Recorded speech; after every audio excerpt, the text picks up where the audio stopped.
Assalamualaikum warahmatullahi wabarakatuh. Hai semua, welcome to our video. Kami dari kelompok 1 akan menjelaskan mengenai tumbuh kembang fetus dan perkembangan plasenta yang merupakan tugas mata kuliah bioreproduksi yang diampu oleh Bapak Muhammad Khalil MPD.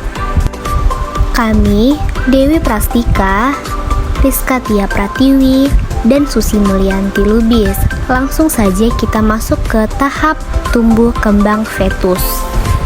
Tahap tumbuh kembang fetus diawali dengan trimester pertama dengan usia kehamilan 1-12 minggu.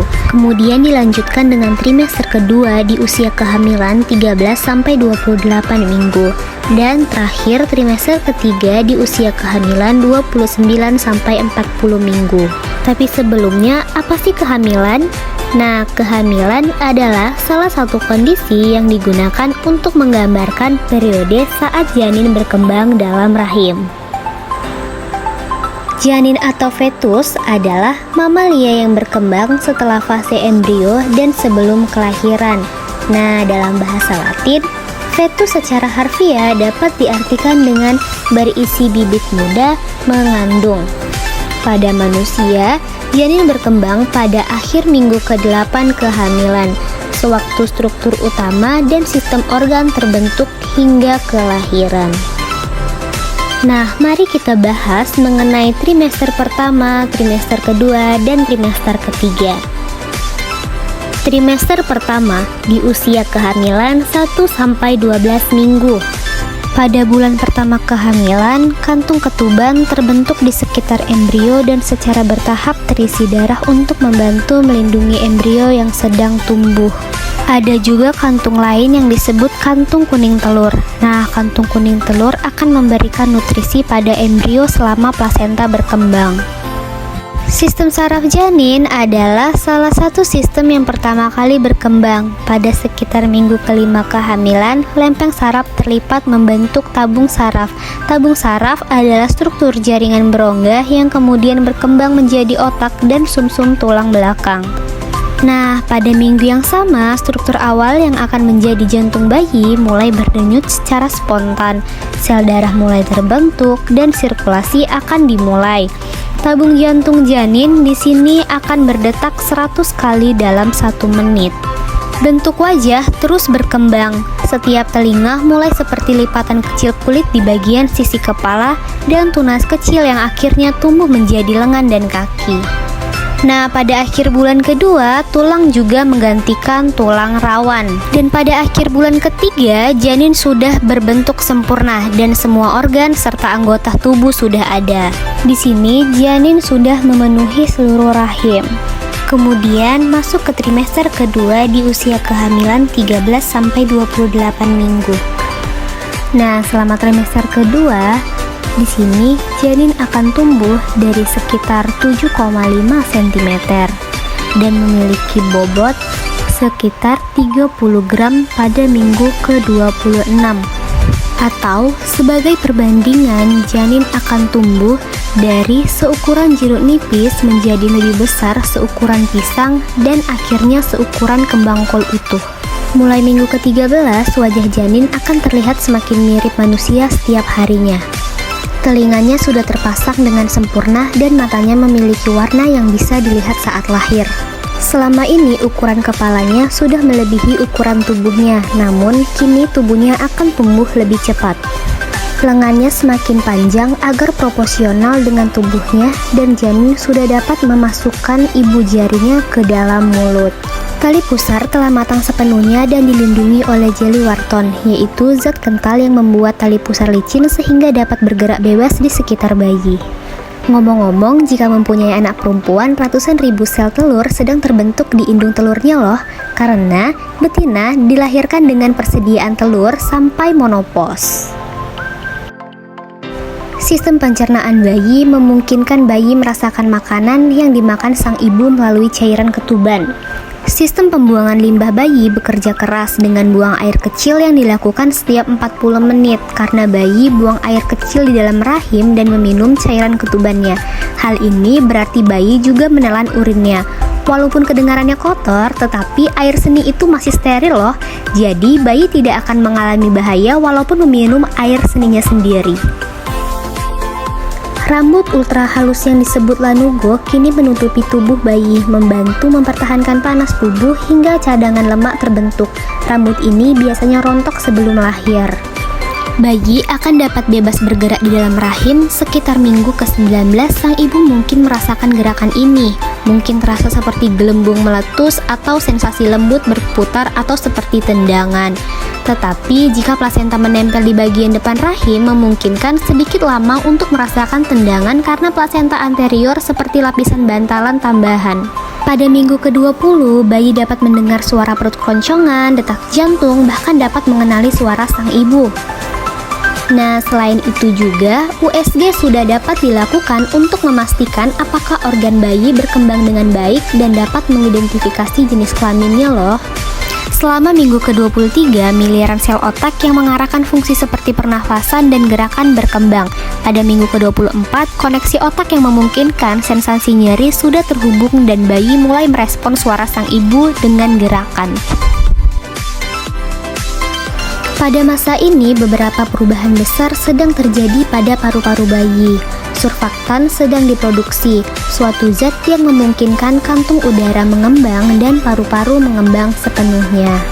Saat ini, bayi menghirup cairan ketuban, namun saat lahir mereka akan siap untuk menghirup udara berkat surfaktan ini. Kemudian, kita masuk ke trimester ketiga di usia kehamilan 29 sampai 40 minggu.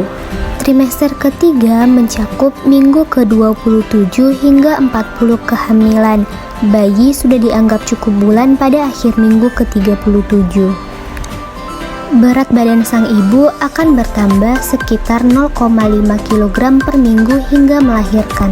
Trimester ini akan mengembalikan beberapa gejala awal kehamilan yang paling berat seperti kelelahan dan seringnya ingin buang air kecil dan menyebabkan kontraksi baru seperti kontraksi Braxton Hicks. Trimester ketiga adalah waktu pertumbuhan yang stabil saat bayi bersiap untuk kelahiran. Seiring bertambahnya berat badan bayi, lemak disimpan di bawah kulit dan menghaluskan kulit bayi serta membuat bayi terlihat lebih berisi. Selama awal trimester ini, sang ibu mungkin merasakan banyak tendangan menggeliat dan cegukan.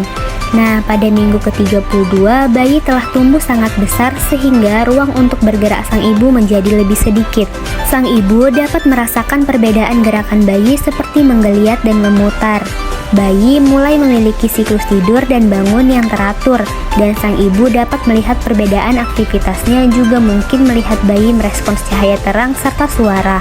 Paru-paru adalah yang terakhir organ utama yang selesai berkembang dan bersifat unik karena merupakan satu-satunya sistem yang aktif sampai kelahiran. Setiap sistem lain seperti sistem jantung sepenuhnya aktif dan berjalan bahkan saat bayi masih dalam kandungan. Pasokan oksigen bayi dari plasenta, sehingga paru-paru bayi tidak dapat diuji secara resmi sampai saat mereka dilahirkan. Bagian terpenting dari perkembangan paru-paru adalah produksi surfaktan, campuran yang melapisi paru-paru. Hal ini membantu menjaga kantung udara di mana pertukaran oksigen terjadi secara terbuka. Seiring dengan bertambahnya ukuran janin dan memenuhi rongga perut, beberapa ibu mengalami kesulitan menarik nafas dalam. Namun, sekitar minggu ke-36, bayi akan bergerak lebih jauh ke dalam panggul dan sang ibu akan melihat lebih banyak ruang di dekat tulang rusuk dan pernafasan akan menjadi lebih lancar. Terlihat lebih mudah, tapi hal ini juga memberikan tekanan yang lebih besar pada kandung kemih sang ibu. Sang ibu mungkin mengalami kontraksi Braxton Hicks yang merupakan pengencangan otot-otot rahim yang berlangsung sekitar 30 detik dan lebih mungkin terjadi setelah aktivitas fisik. Dimulai minggu akhir kehamilan, sang ibu mungkin melihat keluarnya sumbatan lendir yang ada di dalam saluran serviks. Ini adalah tanda awal bahwa persalinan akan segera dimulai.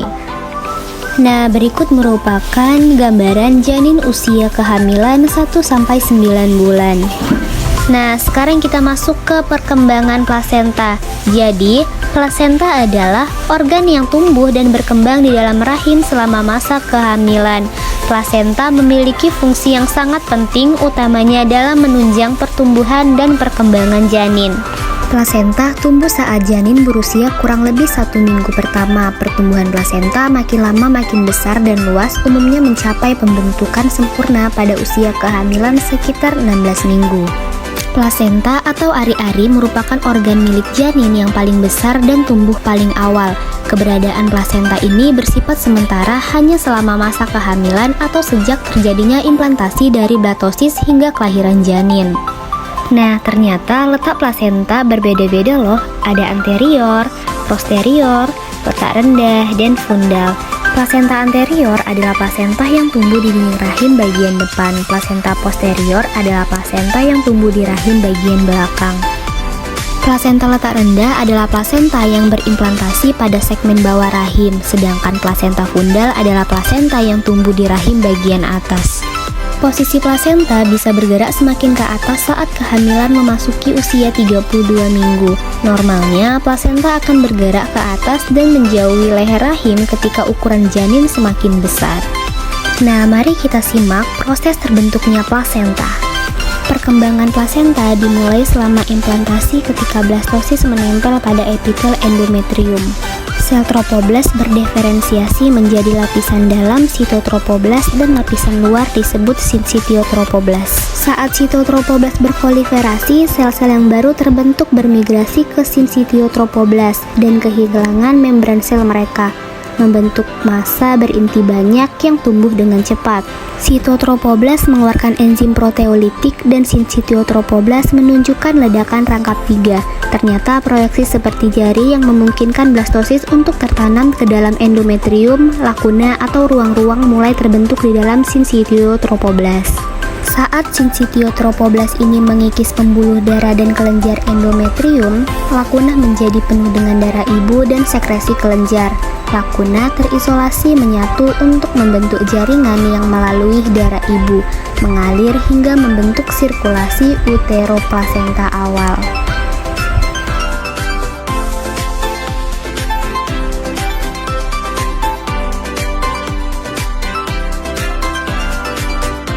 Menjelang akhir minggu kedua, proyeksi kecil dari sitotropoblas mulai berkembang ke dalam sinsitiotropoblas membentuk fili kronik primer.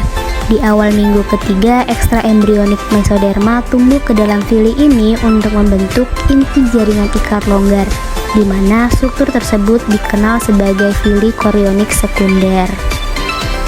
Pada akhir minggu ketiga, pembuluh darah embrio mulai terbentuk di mesoderma ekstraembrionik. Fili korionik sekunder mengubahnya menjadi fili korionik tersier. Sel sitiotropoblas dan fili tersier tumbuh menuju desidua basalis dan menyebar di atasnya untuk membentuk cangkang sitotropoblas. Tempat yang terhubung ke desidua basalis melalui cangkang sitotropoblas disebut fili penahan. Dari sisi batang fili disebut fili batang.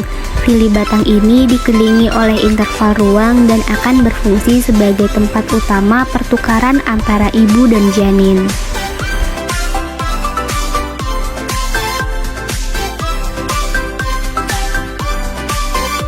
Pada minggu keempat, aliran darah janin terbentuk dengan darah kotor diangkut plasenta dari janin melalui arteri umbilikalis berpasangan. Arteri ini mengirim cabang ke fili korionik dan dibagi menjadi jaringan kapiler di ujung terminal. Karbon dioksida dan produk limbah dikeluarkan dari sirkulasi janin melintasi membran plasenta ke darah ibu dan interval ruang. Oksigen dan nutrisi diangkut melintasi membran plasenta dari darah ibu ke kapiler janin.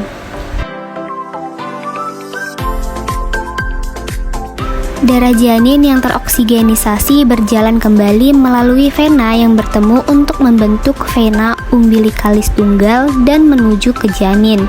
Darah kembali ke sirkulasi ibu melalui vena endometrium dipaksa keluar oleh tekanan darah arteri yang masuk.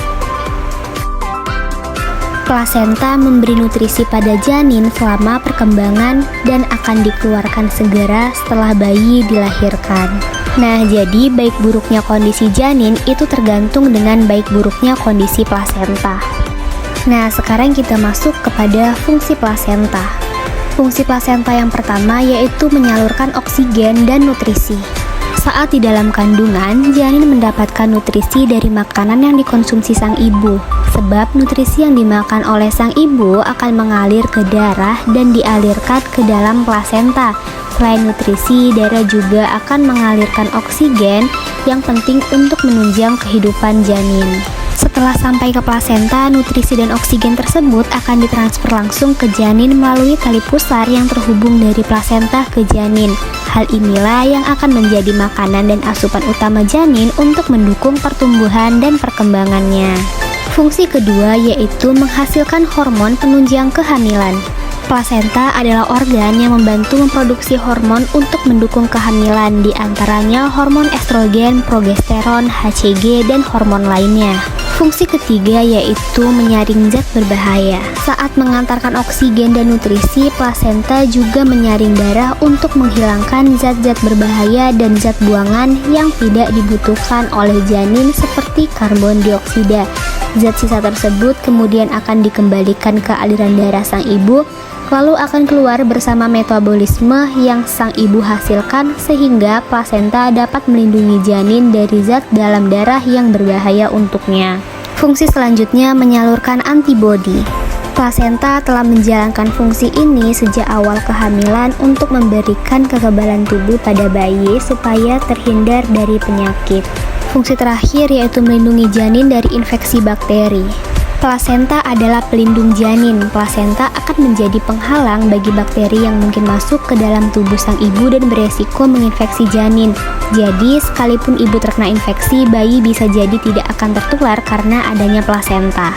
Nah, sekarang kita masuk kepada hormon yang mempengaruhi kehamilan. Jadi, hormon yang mempengaruhi kehamilan ada 6, yaitu pertama, human chorionic gonadotropin hormon atau yang biasa disebut dengan HCG, yang kedua, human placenta lactogen atau yang biasa disebut HPL, yang ketiga estrogen, yang keempat progesteron, yang kelima oksitosin, dan yang keenam prolaktin. Nah, itulah tadi hormon yang mempengaruhi kehamilan. Mungkin sampai sinilah pembahasan kami. Semoga bermanfaat ya. Terima kasih. Wassalamualaikum warahmatullahi wabarakatuh.